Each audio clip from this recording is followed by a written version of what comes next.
digging around. Yeah. Mr. Wake, it's Sheriff Breaker. We have an FBI agent here, Agent Nightingale. FBI? He's anxious to see you. You'd better come to the station. Okay, I'll be right over, Sheriff. Let's make this quick, huh? Help you folks? Name's Randolph. I'm the manager. We're looking for Rose. Works as a waitress down at the diner? Rose, sure. Nice girl. Who wants to know? I'm Alan Wake. The writer, huh? I heard on the radio you were visiting. Well, I'll show you her trailer. That Rose, she's a nice girl. Always pays her rent on time. As I was saying, Al, I found all sorts of weird stuff from the local newspaper's archives. This place is crazy! Disappearances, mysterious deaths, urban legends come true, and, get this, most of this stuff takes place around Cauldron Lake. Well, you ain't wrong, mister. The Indians thought the lake was a doorway to the underworld. I'm the God-fearing type myself. I don't hold with that sort of thing. Yeah, okay. Anyway, there was an island there owned by a guy called Thomas Zane. Now, some of the articles I found about him make him out to be a famous writer, but I ran a bunch of searches, couldn't find a single thing he wrote. Zane was heavily into diving, so much so that the place came to be called Diver's Isle. But the volcano under the lake erupted in 1970, and Zane went down with the island.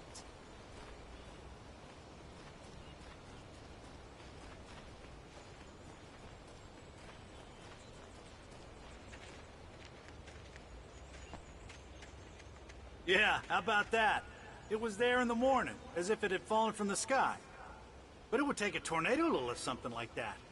We're damn lucky it didn't crush any of the trailers.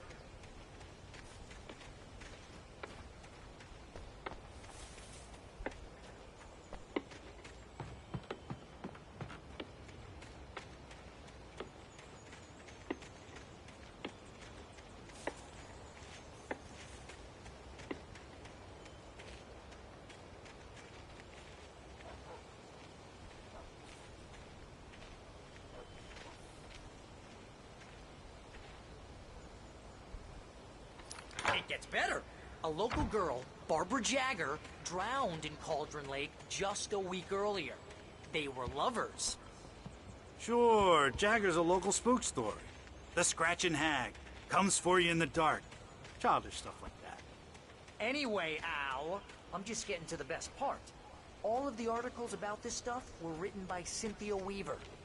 I asked around, and she's that crazy bag lady you met. What, the lamp lady? She can be a little loopy, but she's not homeless or anything. Yeah, anyway, she knew both Jagger and Zane before they both died, and she had some kind of a breakdown.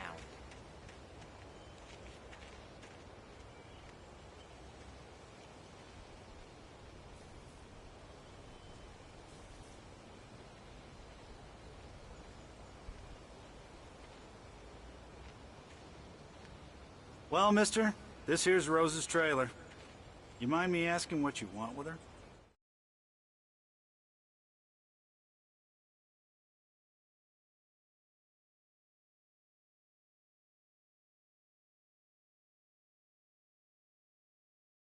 We're just here to talk to her, pal.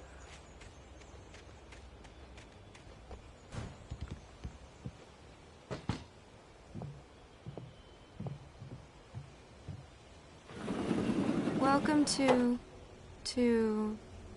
Oh dear, Mr. Wake.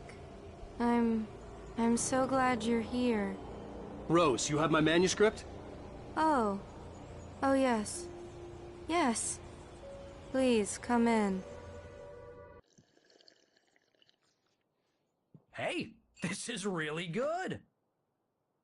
Rose, Yes, my manuscript. I really need it. I understand. I know what you need. A muse to inspire you. Oh, for Barry? She doesn't have anything. Yeah, hey, Al? Al, what's... Oh... Barry! What? What?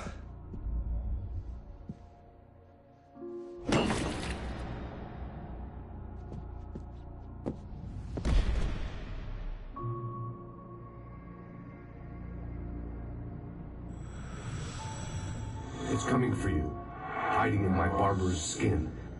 I'm too weak to stop it. You must turn the lights on.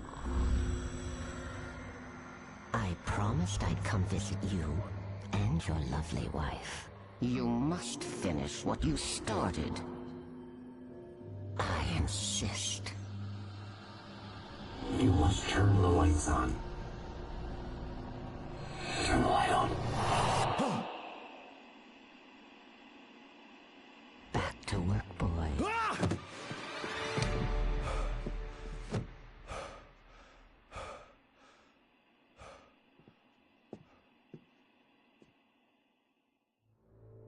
I felt nauseous, hungover. Only anger kept me going. I can't tell reality from dream anymore, but it seems I have an imaginary editor to help me. She's an old woman in a funeral dress. I call her Barbara Jagger. She's very strict. I'm writing faster and faster. My manuscript is being heavily revised. The edits are getting very aggressive, and each day there's less of me and more of her. I hate it, but I know she's right. She promises me I can save Alice this way. She knows more of this than I do. About the complex incantation I'm attempting. About this place. She's worked with another writer under similar circumstances, Thomas Zane. The genre of the story seems to be shifting. It's turning into a horror story. I'm getting close. I can feel it. Rose took a day from me. I had less than 12 hours left to meet the kidnapper. All I could do was get Barry into the car, work something out once I got on the road. Welcome to the Oh Dear Diner. What can I get you today? Coffee? I couldn't work up much hate for Rose. Something had used her to get to me and left its mark. My gun and flash. Mr. Randolph liked Rose. That little smile she had. How she was still hard to make her bitter. It wasn't any of his business what she did in her trailer. But those strangers, the writer and his smart-ass sidekick, looked like trouble. And they'd been in there for hours, way past her normal bedtime. He reached for the phone and called the sheriff's station.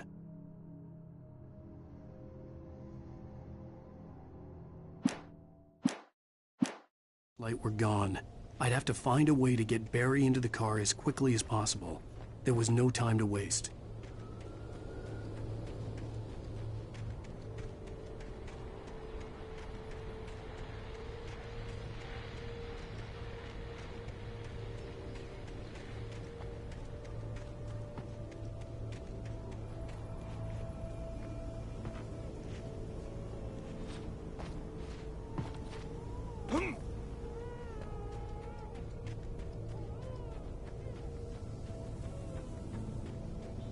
Oh, you're gonna get it now. God knows what you've done to that poor girl. This is Agent Nightingale, FBI! Get him up, Hemingway! You're under arrest! You move a muscle, I'll unload right in your goddamn face! Stay right where you are, Spillane!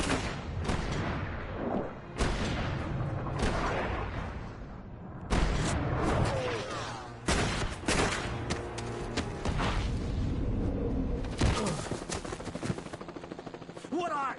I'm standing right here, you goddamn maniac!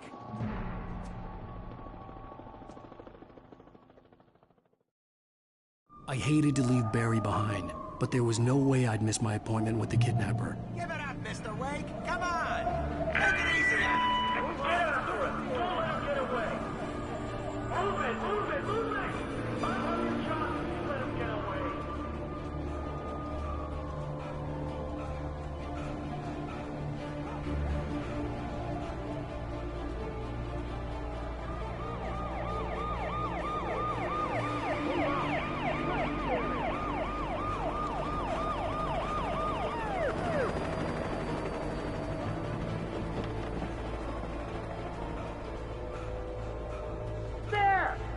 Freeze! Okay, men, keep your eyes peeled. He's gonna try to make it through here. Oh, damn. There now! Over here! Stop! I'm not the way! Stop! God damn it, where do you go?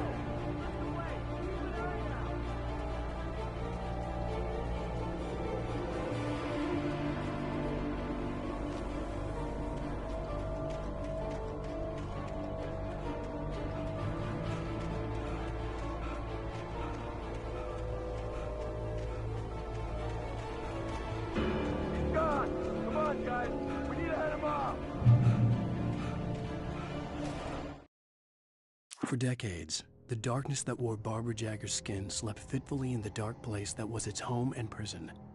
It was hungry and in pain.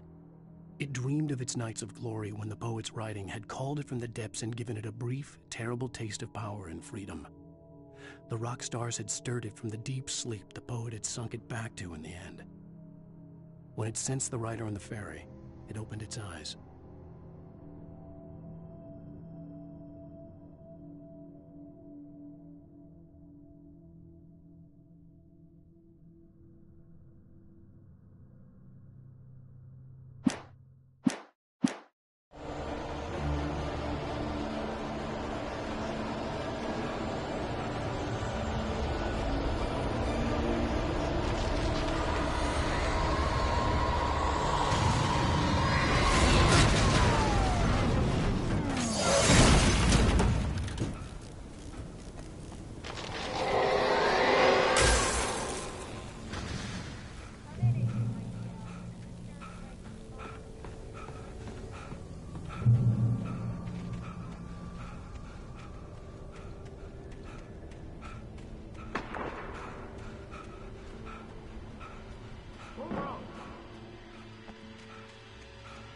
Search the area.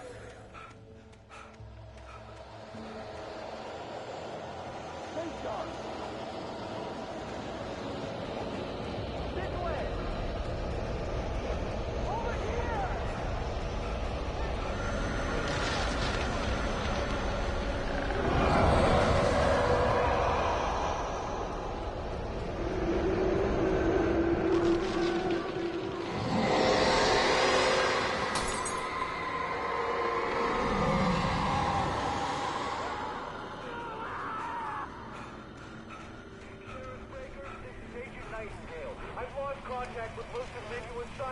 This horror was everywhere I went, circling me. The cops didn't stand a chance. They were after a writer, not a monster.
This is James. Mulligan Thornton, come in. Over.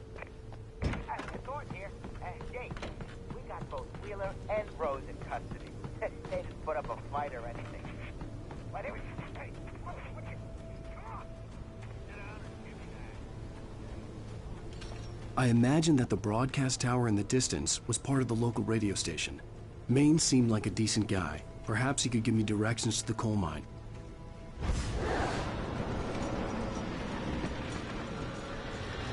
Unnatural shadows clung to the gate. The darkness that was after me was trying to stop me. I wouldn't get through without a light.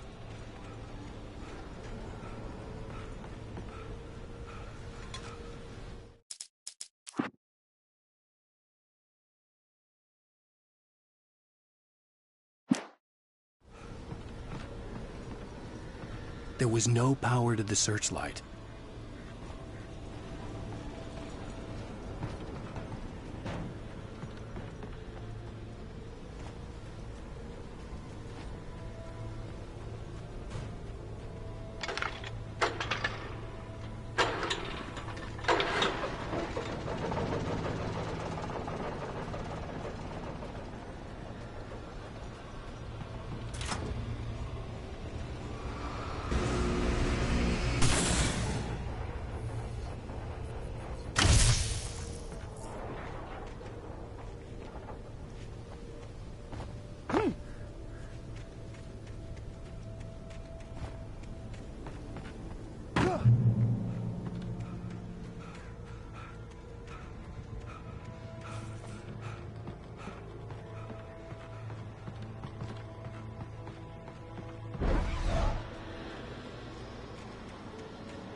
It took me a moment to recognize the flashbang grenades.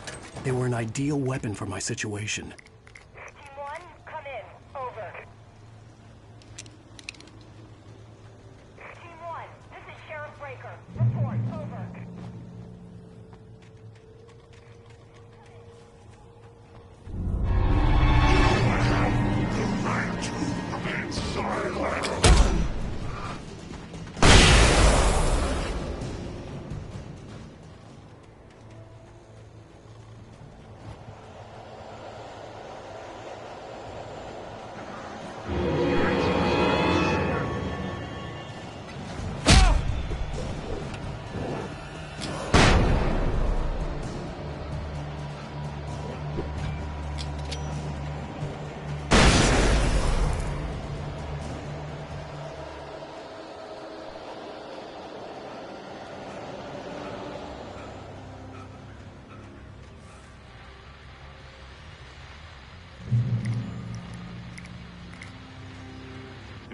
And here's another call.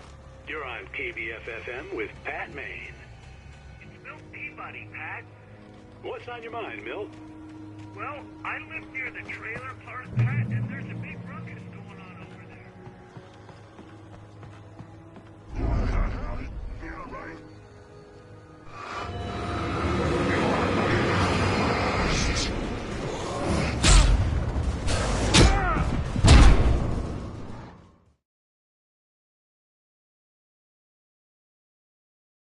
Pat, and there's a big ruckus going on over there. Well, that's just up the road from me, too.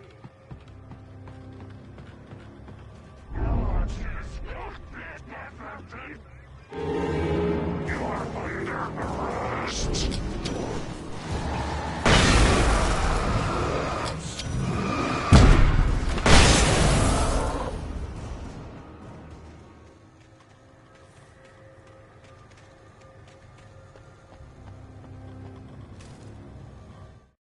Touched by the dark presence, Rose was lost in a dreamland where everything was drawn in black and gray crayons.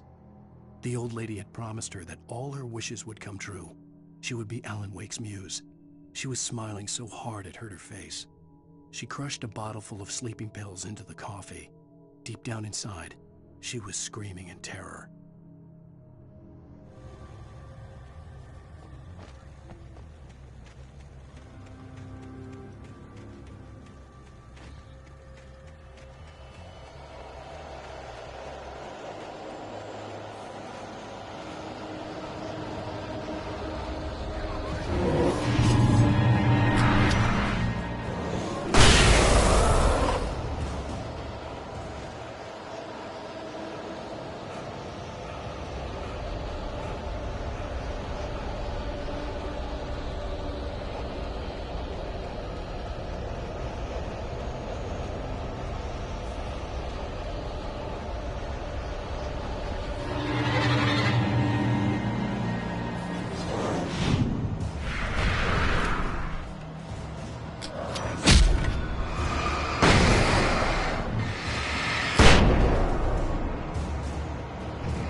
hoped Maine could lend me a car to get to the coal mine. Oh, why, hello, Lorna. What do you have for us? What do you mean? It's a trailer park. Of course you're going to have trouble in a place like that. I mean, what do you expect? The sheriff should be helping us normal citizens instead of wasting resources on those people. Well... Let the trash sort themselves out. I'm sorry, but my granddaddy settled in Bright Falls in 1911.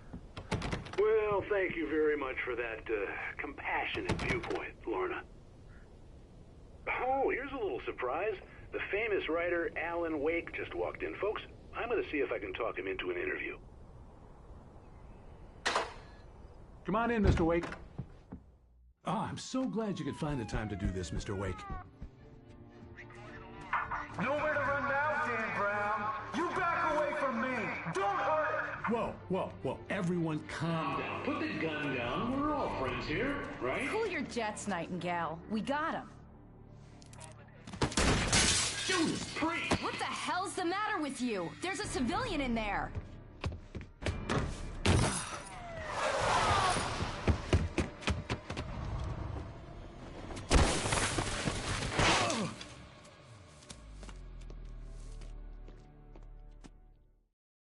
I'll get you yet, even if it kills me, you hear me? You hear me, H.P. Lovecraft? I had fallen off so many cliffs it was ridiculous. That's what you get for naming a book The Sudden Stop. It was probably good I hadn't had the chance to tell Maine where I was going. I'd have to lose the cops and find